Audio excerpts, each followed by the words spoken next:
వారాహీదేవి మాత అమ్మవారి యొక్క విధానంలో ఒక వ్యక్తి వచ్చి అడిగాడు, గురువుగారు, వారాహీదేవి మాత అమ్మవారిని ఆరాధిస్తే కష్టములు తీరుతాయి అంటే, ఆరాధించే పద్ధతి తెలిస్తే కష్టములు తీరుతాయి అని చెప్పి అతనికి తెలియచేశాను.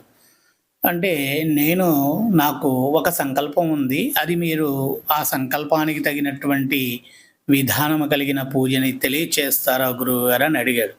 తప్పకుండా నీవు అడుగు అని చెప్పంటే అతను అడిగాడు, నా సంకల్పం ఇది.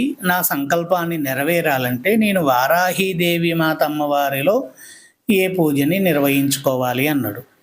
నువ్వు నిర్వహించుకో, కానీ బ్రాహ్మడు అవసరము లేకుండా చేసుకునేటటువంటి అద్భుతమైన ఫలితాన్ని కలిగినటువంటి వారాహి సంపుటీతమైనటువంటి ఇతర దేవతలతో అనుసంధానమైనటువంటి మంత్రములు ఉంటాయి. నీవు చెప్పిన సంకల్పానికి ఆ మంత్రం ఏది ఉంటుందో అనేది నేను చెప్తాను, నీవు చక్కగా రాసుకో అని చెప్పి అన్నాను. నాకు గురువుగారు నేను నేర్చుకునేటటువంటి సమయంలో తెలియచేశాడు, వారాహీదేవి సంపుటీతమైనటువంటి మహామంత్రములు మనం ఈ కార్యానికి పలానా వాళ్ళకి ఇస్తే వారికి కార్యం జయం అవుతుంది అని చెప్పి. అప్పుడు అతను అడిగినటువంటి సంకల్పం ఏంటో తెలుసా మీకు? తెలియాలి కదా. ఆ సంకల్పం ఏంటంటే, భూమికి సంబంధించినటువంటి వ్యాపార విధానము, అనగా రియల్ ఎస్టేట్.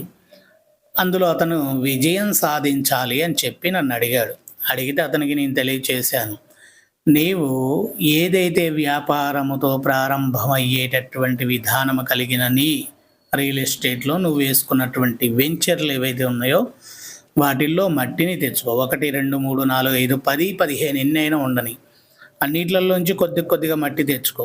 ఆ మట్టిని నీ దగ్గర పెట్టుకొని 10 రోజుల పాటు నేను చెప్పినటువంటి ఈ మంత్రముని, నేను చెప్పినటువంటి వస్త్రమును, నేను చెప్పినటువంటి జపమాలతో మాత్రము జపం చేస్తే విజయం కలుగుతుంది అని చెప్పాను.